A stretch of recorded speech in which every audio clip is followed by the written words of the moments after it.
चलिए, हेलो दोस्तों, कैसे हैं आप सब। उम्मीद करते हैं आप सब अच्छे होंगे और आपकी पढ़ाई भी अच्छे से चल रही होगी। दोस्तों, मैं प्रदीप राणा आपके अपने YouTube channel maths by Rana sir में आप सभी का स्वागत करता हूं। दोस्तों, आज हम इस वीडियो में पढ़ने वाले हैं यूपी ट्रिपल एससी पेट के पूरे रीजनिंग के पूरे होल सिलेबस के बारे में। जो जिस टॉपिक से क्वेश्चन आता है UP triple SC mathematics reasoning का जितने भी क्वेश्चन आते हैं रीजनिंग से, यहाँ पे जैसे देखिए ऊपर लिखा हुआ यूपी ट्रिपल एससी पेट 2023 संपूर्ण रीजनिंग का निचोड़। यानी दोस्तों, इसमें जितने भी क्वेश्चन हम लिए हैं, एक क्वेश्चन समझ लीजिए आपका एक चैप्टर कवर करेगा। इसमें जितने भी क्वेश्चन आप लोग थंबनेल में देख लिए होंगे कि 10 में 10 यहीं से, तो दोस्तों ये चीज़ इसमें एक क्वेश्चन समझ लीजिए आपके पूरे एक चैप्टर को अच्छे से कवर करेगा। अगर इसके पहले आप रीजनिंग को पढ़े हैं तो आप इस वीडियो में, ये वीडियो आप लोग का बहुत खास होने वाला है। इसलिए खास होने वाला है क्योंकि आज ये समझ लीजिए कि आपका एक प्रैक्टिस क्लास है, ठीक है, एक रिवीजन क्लास है। और रिवीजन क्लास आपके पूरे सिलेबस, जो भी आपका यूपी ट्रिपल एससी पेट के जितने भी टॉपिक हैं रीजनिंग के, जिस टॉपिक से क्वेश्चन पूछे जाते हैं, सभी टॉपिक से क्वेश्चन को लेकर के यहाँ पर आए हुए हैं। और उन सभी क्वेश्चन को लेकर के आए हैं जो आपका यूपी ट्रिपल एससी पेट, चाहे वो पेट हो या यूपी ट्रिपल एससी से थ्रू जितने भी एग्जाम होते हैं, वीडियो वगैरह जितने भी होते हैं, सबसे रिलेटेड जितने भी क्वेश्चन आए हुए हैं पिछले प्रीवियस ईयर में, उन सभी क्वेश्चन को हम यहाँ पर लेकर के आए हैं। और हर एक टॉपिक से एक एक क्वेश्चन, दो क्वेश्चन लेकर के आए हैं। तो दोस्तों, वीडियो के अंत तक बने रहिएगा। उम्मीद करते हैं कि बहुत ही अच्छे से आप लोग को समझ में आएगा और हर एक क्वेश्चन के साथ साथ हर एक टॉपिक आपका फिर से रिवाइज हो जाएगा, क्योंकि समय बहुत कम आप लोग के पास बचा है। तो कम से कम समय में अच्छा से अच्छा स्कोर कैसे कर पाएँ, तो उसके लिए दोस्तों हम इस वीडियो को लेकर के आए हैं। जैसा कि इसके पहले भी हम पूरे मैथ और पूरे रीजनिंग के हर एक टॉपिक को अच्छे से कवर करवाए हैं, प्रैक्टिस सेशन के माध्यम से भी क्वेश्चन को सॉल्व करवाए हैं। और आज जो ये वीडियो लेकर के आए हैं, इस वीडियो में दोस्तों रीजनिंग के हर एक टॉपिक को इसमें कवर किया जाएगा अच्छे से। तो वीडियो को अंत तक बने रहिएगा, वीडियो को स्किप बिल्कुल मत कीजिएगा। उम्मीद करते हैं कि हर एक पॉइंट आप लोग को अच्छे से समझ में आएगा, ठीक है। तो चलिए दोस्तों, देखते हैं इस क्वेश्चन को। लेकिन उसके पहले अगर आप चैनल पर नए हैं तो चैनल को तुरंत सब्सक्राइब कर लीजिए, लाइक कर दीजिए, अपने दोस्तों के पास शेयर कर दीजिए, जिससे आने वाले हर एक वीडियो का नोटिफिकेशन आप तक सबसे पहले पहुंच सके और आप जान पाएँ कि हम कौन सा वीडियो लेकर के डेली आते हैं, ठीक। तो चलिए यहाँ पे देखिए, नेक्स्ट पहला क्वेश्चन देखते हैं। लिखा हुआ है, एक निश्चित कूट भाषा में 512 का अर्थ स्टील मेक्स टावर है और 175 का कूट भाषा किसका, 175 का अर्थ है ब्रिक्स मेक्स टावर और 327 का अर्थ है ब्रिक्स एंड स्टील। तब एंड का कोड क्या होगा। तो यहाँ पे किसका कोड पूछा हुआ है आपसे, यहाँ पे एंड का कोड पूछा हुआ कि एंड का कोड क्या होगा। तो यहाँ पे एक चीज़ आप लोग को ये ध्यान देना है कि यहाँ 512 को जो है स्टील मेक्स टावर से जो है निरूपित करते हैं, 175 को यहाँ पे ब्रिक्स मेक्स टावर से डिनोट करते हैं। तो इससे देख करके आप समझ गए होंगे कि ये जो क्वेश्चन आपका है वो कूट लेखन कूटवाचन का जो क्वेश्चन आता है, जो चैप्टर पूरा है किसका, यहाँ पे हम लिख दे रहे हैं कूट लेखन तथा कूटवाचन का, ठीक है।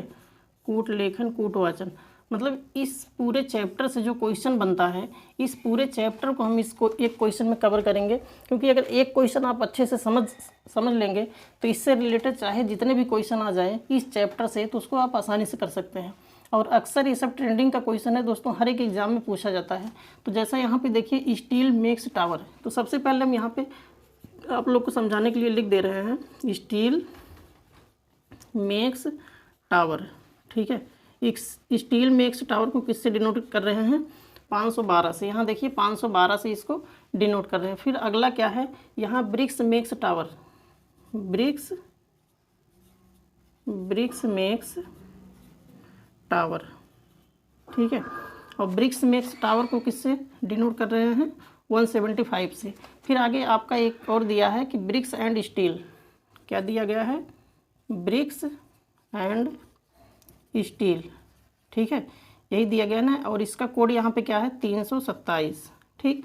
अब यहाँ पे एक चीज़ ये ध्यान दीजिए कि सब में जो कॉमन मिल रहा है, कभी कभी हम क्या करते हैं कि जैसे ये सीरियल्स यहाँ पे 3 टर्म दिया है, स्टील मेक्स टावर 3 टर्म यहाँ दिया है, 3 टर्म यहाँ दिया है, तो पहले को पहले से डिनोट कर देते हैं, दूसरे को दूसरे, तीसरे। लेकिन इस तरह से करना नहीं है। यहाँ पे हमको देखना है कि इन तीनों में कॉमन क्या मिल रहा है। तो यहाँ देखिए सबसे पहले मेक्स यहाँ है, मेक्स यहाँ है, ठीक।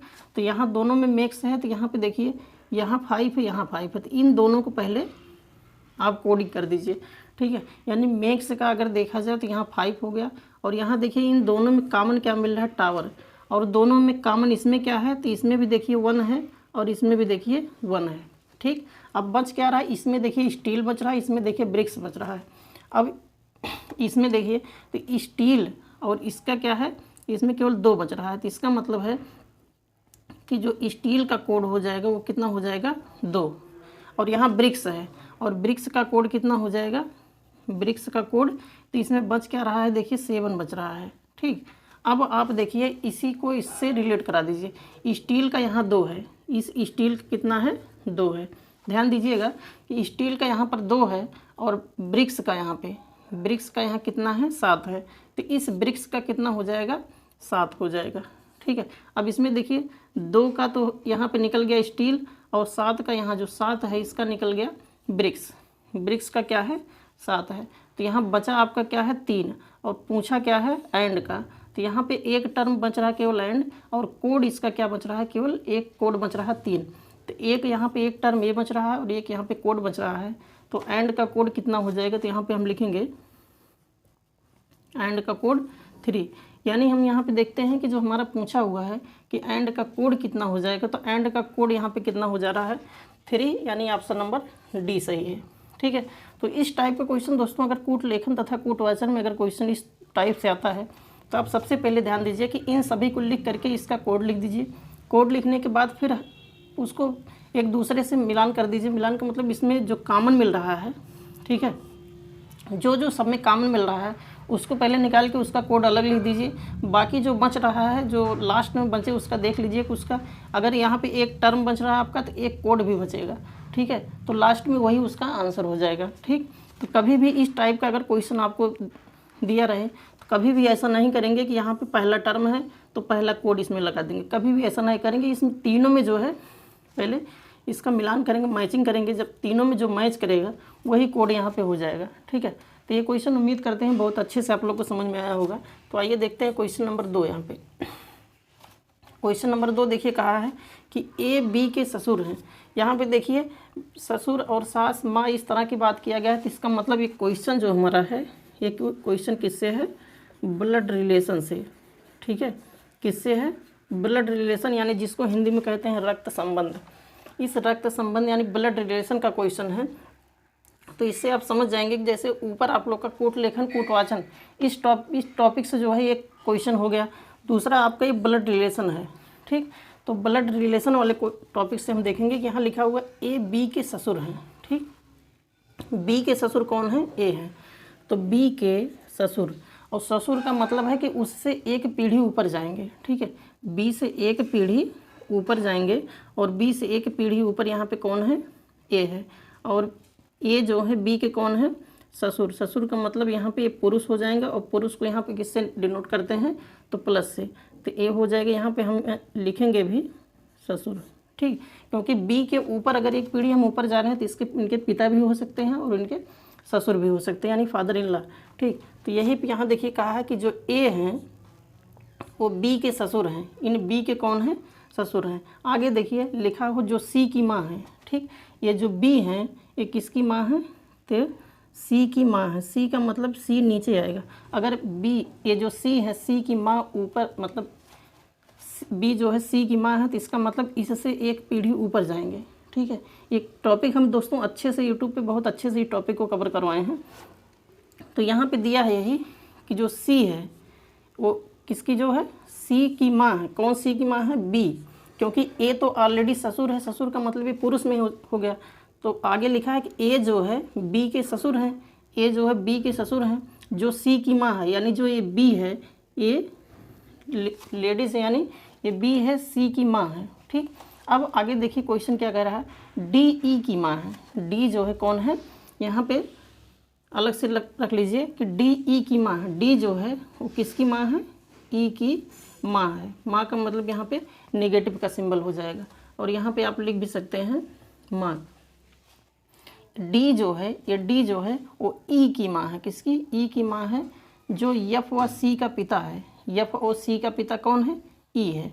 ई जो है यफ और सी का पिता है, तो सी ऑलरेडी यहाँ पे है ही, तो इसी के सामने यफ भी हो जाएगा। ठीक है, समझ में आया। और इस F और C का पिता का मतलब इससे एक पीढ़ी ऊपर जाएगा। जब इससे एक पीढ़ी ऊपर जाएगा तो यहाँ पे हो जाएगा D।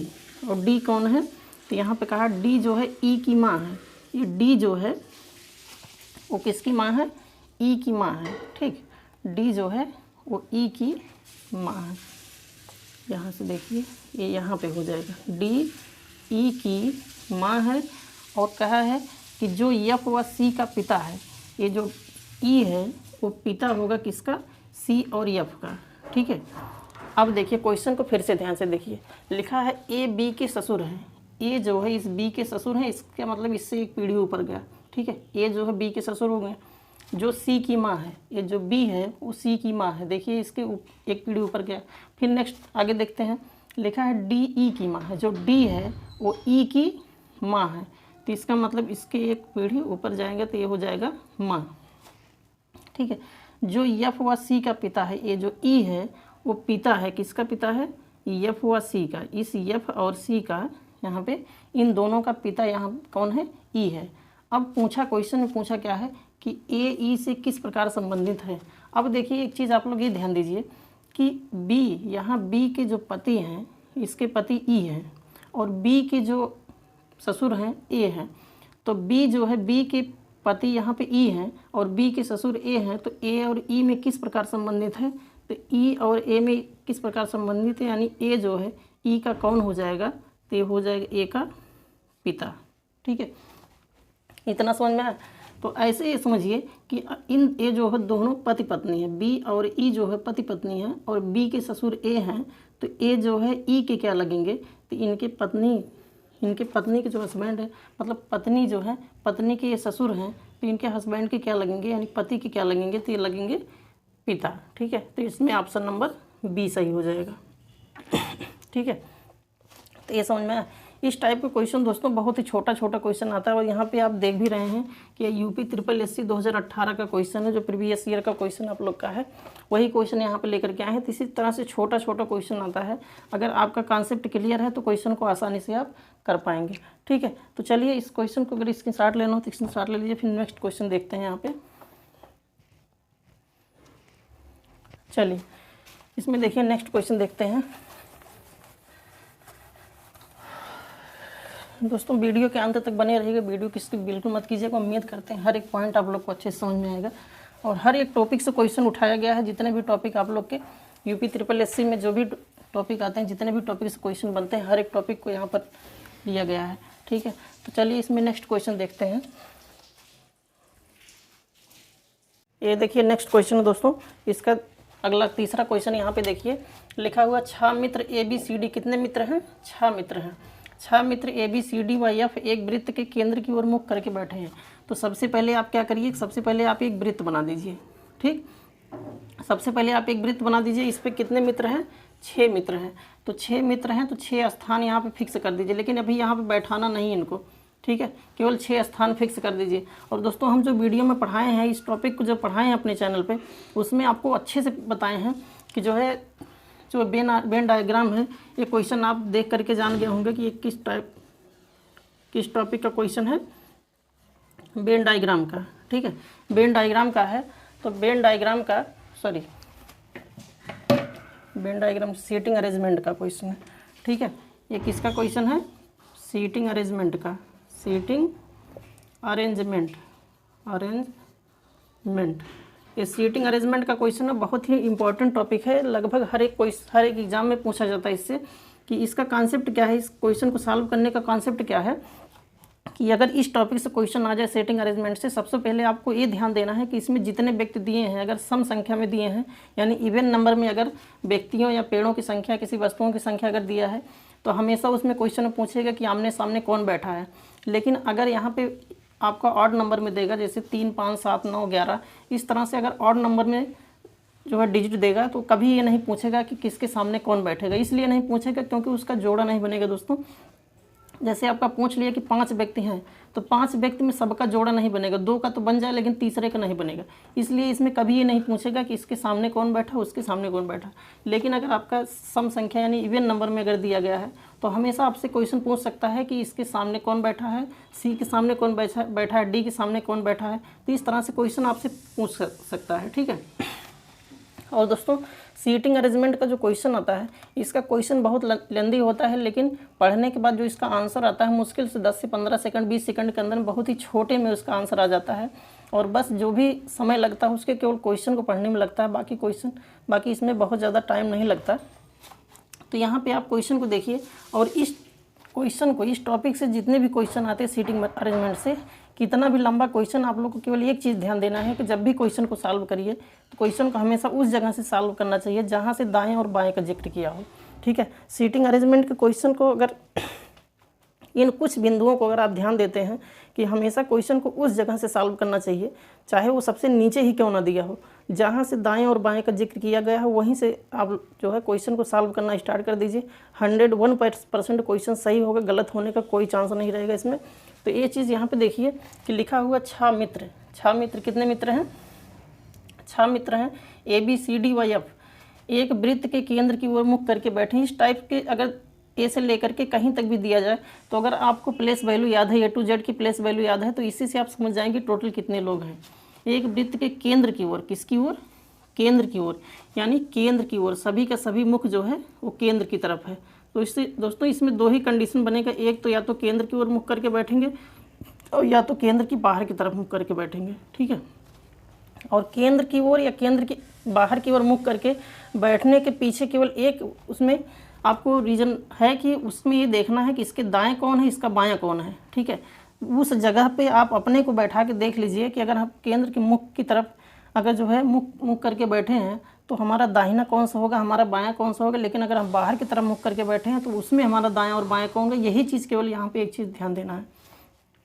तो यहाँ पे लिखा हुआ है कि 6 मित्र ABCDEF एक वृत्त के केंद्र की ओर मुख करके बैठे हैं। अब देखिए अगर केंद्र की ओर मुख करके बैठेंगे तो यहाँ पे जैसे यहाँ अपने आप को अगर आप रखेंगे तो आपका दाहिना ये हो जाएगा और बायां ये हो जाएगा। यहाँ पे रखेंगे दाहिना ऊपर हो जाएगा, बायां नीचे हो जाएगा, ठीक। इतना क्लियर हुआ। अब आगे देखिए लिखा है ED के बाएं हैं। देखिए दाएं बाएं का जिक्र हो गया, यहाँ पे पहले ही लाइन में आपको मिल गया कि यहाँ दाएं और बाएं का जिक्र हो गया। और हम यही बताए हैं कि जहाँ से भी दाएं और बाएं का जिक्र हो वहीं से क्वेश्चन को सॉल्व करना स्टार्ट कर दीजिए।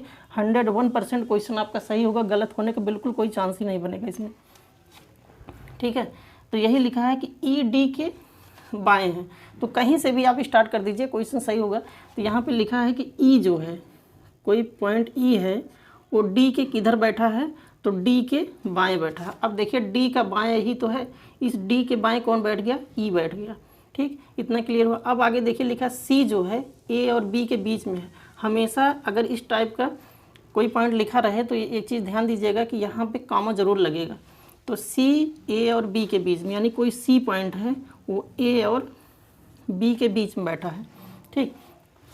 अभी इसको यहाँ पे हम फिक्स नहीं करेंगे, आगे पढ़ेंगे। देखिए लिखा है F जो है, कोई पॉइंट F है, F जो है E और A के बीच में है, E और A के बीच में है। तो C के दाएं कौन बैठा है, यही चीज़ आपको देखना है यहाँ पे। तो अब देखिए A और B के बीच में C है। अगर हम A को यहाँ बैठा देते हैं और B को यहाँ, तो इसके बीच में C हो जाएगा, ठीक। और आगे नेक्स्ट पॉइंट क्या कहा है कि जो F है वो E और A के बीच में बैठा है, यानी E और A के बीच में कौन सा पॉइंट है, F है।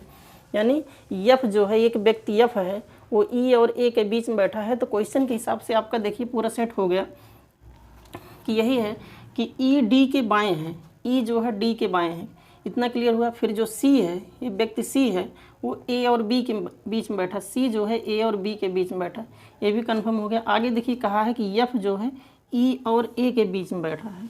ये जो है F है वो E और A के बीच में बैठा है, तो ये भी देखिए आपका सही है। तो क्वेश्चन पूछा क्या है कि C के दाएं कौन बैठा है, C के दाएं कौन बैठा है। तो अब देखिए C के दाएं, यहाँ देखिए C के दाएं। कभी कभी हम क्या करते हैं, ऐसे देख करके क्वेश्चन को यहाँ पर टिक कर देते हैं कि यहाँ दाहिना तो नीचे होगा, बायां ऊपर होगा। लेकिन हमेशा आपको ये ध्यान देना है कि इसका मुख किधर है, इसका मुख किधर है, तो इसका मुख देखिए यहाँ पे केंद्र की तरफ है। तो जब केंद्र की तरफ मुख होगा तो हमेशा यहाँ आप अपने आप को बैठा के देख लीजिए कि यहाँ अगर केंद्र की तरफ मुख होगा तो उसका दाहिना हमेशा इधर होगा और बायां हमेशा नीचे होगा। ठीक है, तो यही पूछा है कि सी के दाएं कौन होगा, यही तो पूछा है कि सी के दाएं कौन बैठा है। तो इस सी के दाहिने कौन बैठा है, तो यहाँ पे ए हो जाएगा, यानी ऑप्शन नंबर ए आपका सही हो जाएगा। ठीक है, तो इतना समझ में आया। फिर नेक्स्ट क्वेश्चन देखिए दोस्तों, यहाँ पे क्वेश्चन नंबर 4 है। क्वेश्चन नंबर 4 क्या कहा है, यदि किसी माह की 23 तारीख को कौन सा दिन था, रविवार था। तो इससे आप समझ गए होंगे कि जो क्वेश्चन हमारा है वो किसका क्वेश्चन है, कैलेंडर का क्वेश्चन है। ठीक, अब देखिए शुरू से आप देख रहे होंगे पिछला 2 क्वेश्चन हम लिए 2 चैप्टर से लिए हैं, 2 टॉपिक से। ये देखिए दोनों क्वेश्चन, एक सीटिंग अरेंजमेंट का क्वेश्चन है और एक आपका कैलेंडर क्वेश्चन है। मतलब रीजनिंग के जितने भी टॉपिक हैं, जो भी आपके एग्जाम में बनने वाले क्वेश्चन होते हैं, सभी टॉपिक से हम क्वेश्चन यहाँ पर लेकर के आए हैं। एक भी टॉपिक आपका छूटेगा नहीं अगर इन सभी क्वेश्चन को आप अच्छे से सॉल्व कर लेते हैं। लिखा है यदि किसी माह की 23 तारीख, कितनी तारीख, 23 तारीख को रविवार था, तो 2 सप्ताह 4 दिन पहले, 2 सप्ताह 4 दिन पहले की बात किया गया है। तो इसी को आप पहले लिख लीजिए कि 23 तारीख को कौन सा दिन था, तो 23 तारीख को कौन सा दिन था, रविवार था। तो अगर 23 तारीख को रविवार था तो इसके 1 सप्ताह पहले भी रविवार रहा होगा, 2 सप्ताह पहले भी रविवार रहा होगा, 3 सप्ताह पहले भी रविवार रहा होगा। ठीक है, इसमें कोई भी मंथ आप ले लीजिए, क्योंकि 23 तारीख का ही जिक्र किया गया है, 23 के आगे नहीं गया है। अगर 29, 30, 31 इस तरह से जिक्र किया होता तब इसमें ज़रूर दिया होता किस मंथ की बात किया गया है, लेकिन इसमें 23 तारीख तक ही है। तो हर एक महीने में, जनवरी से लेकर के दिसंबर तक हर एक महीने में 23 तारीख का जिक्र होता है। तो यहाँ पे यही कहा है कि 23 तारीख को आपका कौन सा दिन था, रविवार था। तो अगर 23 तारीख को रविवार था तो 2 सप्ताह पहले भी रविवार रहा होगा। तो अगर 2 सप्ताह पहले रविवार था तो 4 दिन पहले, तो यानी आप चाहे अब से 23 तारीख से पहले 4 दिन का निकाल लीजिए या 2 सप्ताह पहले 4 दिन का निकाल लीजिए, आंसर वही आएगा, सेम आएगा। तो जैसे देखिए 2 सप्ताह पहले का हम देख लें तो 2 सप्ताह का मतलब यहाँ पे 23 से हो जाएगा 14 और प्लस 4 और जोड़ लीजिए, 4 दिन पहले और जोड़ लीजिए तो हो जाएगा 14 4 18। अब इस 18 को 7 से भाग दे दीजिए। क्यों? क्योंकि हर 7वें दिन जो है दिन का रिपीटेशन होता है। जो दिन होता है, जो भी दिन आता है उसका हर 7वें दिन उसका रिपीटेशन होता है, रिपीट होता जाता है। तो 7 को इससे जब करेंगे तो 7 दूना 14 4 18, यानी 4 यहाँ पे रिमाइंडर बचेगा, 4 शेष बचेगा। और 4 का आप जानते हैं 4 का यहाँ कोड क्या हो जाएगा, तो ऐसे देख लीजिए सोमवार 1 का यहाँ पे 1 का सोमवार, मंगलवार 2 का और 3 का बुधवार और 4 का यहाँ पे बृहस्पतिवार। 4 का क्या हो जाएगा, बृहस्पतिवार। ठीक है, तो इसमें ऑप्शन नंबर आपका कौन सा सही हो जाएगा, ऑप्शन नंबर डी यहाँ पर सही हो जाएगा। ठीक है, तो इतना समझ में आया। तो दोस्तों उम्मीद करते हैं क्वेश्चन आप लोग को बहुत अच्छे से समझ में आया होगा। तो अगर क्वेश्चन समझ में आ रहा है तो वीडियो को तुरंत लाइक कर दीजिए, अपने दोस्तों के पास शेयर कर दीजिए। अगर चैनल पर नए हैं तो चैनल को तुरंत सब्सक्राइब कर लीजिए, जिससे आने वाले हर एक वीडियो का नोटिफिकेशन आप तक सबसे पहले पहुंच सके और आप जान पाएँ कि हम कौन कौन से वीडियो लेकर के आ रहे हैं। तो चलिए एक स्क्रीनशॉट लेना हो तो स्क्रीनशॉट ले लीजिए, फिर हम नेक्स्ट क्वेश्चन इसमें देखते हैं। ठीक है, चलिए देखिए नेक्स्ट क्वेश्चन इसमें देखते हैं दोस्तों। ये देखिए 4 क्वेश्चन आप लोग का हुआ। ये 4 क्वेश्चन में 4 टॉपिक से हम क्वेश्चन लिए हैं और जो भी प्रीवियस ईयर में क्वेश्चन पूछा गया उन्हीं क्वेश्चन को हम यहाँ पे पुटअप किए हैं, जिससे लगे कि हाँ ये क्वेश्चन इंपॉर्टेंट है, प्रीवियस ईयर में अगर आया है तो आगे भी आने की उम्मीद है। तो इस पॉइंट ऑफ व्यू से हम क्वेश्चन को लेकर के यहाँ पर आते हैं। तो चलिए इसमें नेक्स्ट क्वेश्चन देखते हैं। चलिए देखिए नेक्स्ट क्वेश्चन देखते हैं। इसमें क्वेश्चन नंबर 5 यहाँ पे क्या कह रहा है, उस बेन आरेख का चयन कीजिए। बेन आरेख का मतलब इसका ये बेन डायग्राम क्वेश्चन है और एक क्वेश्चन पूछा हुआ है यूपी SSSC 2018 का क्वेश्चन है। तो यहाँ पे देखिए लिखा है कि उस बेन आरेख का चयन कीजिए जो दिए गए वर्गों को बेहतर ढंग से दर्शाते हैं। तो यहाँ पे 3 पॉइंट दिया गया, एक आपका पेड़ दिया गया, शाखाएँ दी गई, जड़ दिया गया है, बेन डायग्राम हो गया, सीटिंग अरेंजमेंट हो गया और जो है ये लुप्त पदों को भरना। ये जो क्वेश्चन आप लोग का है ये किस टॉपिक से है, लुप्त पदों को भरना, लुप्त पदों को भरना। इस समय इस टॉपिक से बहुत ही ट्रेंडिंग का क्वेश्चन बन रहा है दोस्तों, बहुत ही इंपॉर्टेंट टॉपिक है ये, लुप्त पदों को भरना। अक्सर इससे क्वेश्चन दे देता है और क्वेश्चन मैक्सिमम गलत होने के चांसेस रहते हैं, क्योंकि इसमें अगर अच्छे से मैच नहीं हो पाता, इसको हम सेट नहीं कर पाते हैं, क्वेश्चन अक्सर गलत हो जाता है। तो यहाँ पे देखिए लिखा हुआ उस वेन आरेख का चयन करें जो दिए गए वर्गों को बेहतर ढंग से दर्शाते हैं। एक आपका है पेड़, दूसरा शाखाएं हैं, तीसरा जड़ है, ठीक। और यहाँ पे 4 ऑप्शन दिया गया है, 4 फिगर दिए गए हैं, इसी से रिलेट करके आपको बताना है कि इसमें कौन सा आंसर सही है। तो सबसे पहले देखिए यहाँ पे पेड़ है, ठीक, एक पेड़ ले लीजिए और शाखाएं और जड़। ये शाखा भी किस में निकलते हैं, पेड़ में निकलते हैं, और जड़ भी किसके अंग हैं, तो पेड़ के ही अंग है। यानी शाखा और जड़, ये दोनों शाखा और जड़ किसके अंग हो गए, इसी पेड़ के अंग हैं। तो इससे अगर आप रिलेट करके देखेंगे तो इसमें ऑप्शन नंबर बी सही हो जाएगा, ठीक है। ये यूपी SSSC 2018 का क्वेश्चन है, बहुत ही इजी क्वेश्चन है। इसी तरह से क्वेश्चन जो है एग्जाम में पूछे जाते हैं, बस केवल हमको उसको समझना होता है कि हाँ किसमें इसमें कौन सा फिगर किस तरह से बनेगा। तो ऐसे समझिए कि सबसे पहले पेड़ दिया है और पेड़ के अंतर्गत ही, मतलब इसी के अंतर्गत ही, इसी में ये दोनों निहित होते हैं, शाखाएँ और जड़, ठीक। तो ये क्वेश्चन हो गया। फिर देखिए नेक्स्ट क्वेश्चन देखते हैं, क्वेश्चन नंबर 6। यहाँ पे लिखा है 81, 729, 64, 512 और 49। नेक्स्ट आपसे पूछा हुआ है कि अगले में क्या भरा जाएगा। तो सबसे पहले यहाँ पे देखिए 4 ऑप्शन दिया गया। यूपी SSSC वीडियो 2028 का क्वेश्चन है, 2018 का क्वेश्चन है। तो देखिए यहाँ पे सबसे पहले दिया गया है 81, और 81 किसका वर्ग है, 9 का। अगर 81 9 का वर्ग है तो इन दोनों में जो रिलेशन होगा वही इन दोनों में होगा, वही इन दोनों में, क्योंकि टोटल 6 टर्म दिए गए हैं। तो 2 का जो इसमें मैचिंग होगा, जो दोनों का यहाँ पे सेटअप होगा, वही अगले का भी यहाँ पे होगा। तो 81 देखिए 9 का वर्ग है, 81 9 का वर्ग है, और अगर 9 का वर्ग 81 हो जाएगा, ठीक है, तो 9 का क्यूब क्या है, इसी के आगे लिखिए। 9 का वर्ग 81 है, तो 9 का क्यूब यहाँ पे क्या हो जाएगा, तो 9 का क्यूब 729, ठीक। और उसी तरह से ये 64 है, तो 64 किसका वर्ग है, 8 का वर्ग 64 है। फिर 8 का क्यूब क्या करेंगे, तो 8 का क्यूब हो जाएगा 512। और उसी तरह से अगर 7 का वर्ग करेंगे, 7 का वर्ग 49 हो जाएगा, तो 7 का क्यूब क्या हो जाएगा, तो हो जाएगा 343, ठीक है। इसका मतलब जो अगला टर्म हमारा होगा, अगला जो पद यहाँ पे दिया रहेगा वो कितना हो जाएगा, 343। यानी इसकी जगह पे हम कितना भरेंगे, 343। तो इसमें देखिए मैचिंग यही करना है कि जो पहले दोनों में जो रिलेशन है वो 9 का वर्ग और 9 का क्यूब है, ये दोनों। और इसमें अगर देखेंगे तो ये 8 का वर्ग है और 8 का क्यूब है। तो इसी तरह से अगर आगे देखेंगे तो 49 किसका वर्ग है, तो 49 यहाँ पे 7 का वर्ग है। तो इसका अगर हम क्यूब करते हैं, 7 का क्यूब, तो यहाँ टोटल हो जाएगा 343, यानी 343 हो जाएगा। तो इसमें ऑप्शन नंबर आपका सी सही हो जाएगा, ठीक है। तो उम्मीद करते हैं दोस्तों ये सभी पॉइंट आप लोग को अच्छे से समझ में आया होगा। तो अगर हर एक क्वेश्चन हर एक टॉपिक से लिया गया है, तो अगर ये सभी क्वेश्चन आप लोग को समझ में आया हो तो वीडियो को लाइक कर दीजिए। अगर चैनल पर नए हैं तो चैनल को तुरंत सब्सक्राइब कर लीजिए और वीडियो को शेयर कर दीजिए, जिससे आने वाले हर एक वीडियो का नोटिफिकेशन आप तक सबसे पहले पहुंच सके और आप जान पाएँ कि हम कौन सा वीडियो लेकर के आते हैं, ठीक है। और इसी तरह से दोस्तों अच्छे क्वेश्चन का एक समावेश, अगर इस तरह से वीडियो आप अच्छा वीडियो, इससे भी बेहतरीन वीडियो अगर चाहते हैं तो चैनल को तुरंत सब्सक्राइब कर दीजिए, लाइक कर दीजिए, अपने दोस्तों के पास शेयर कर दीजिए, ठीक है। तो चलिए आज की वीडियो में इतना ही, मिलते हैं किसी नेक्स्ट वीडियो में किसी नेक्स्ट कॉन्सेप्ट के साथ। तब तक के लिए जय हिंद।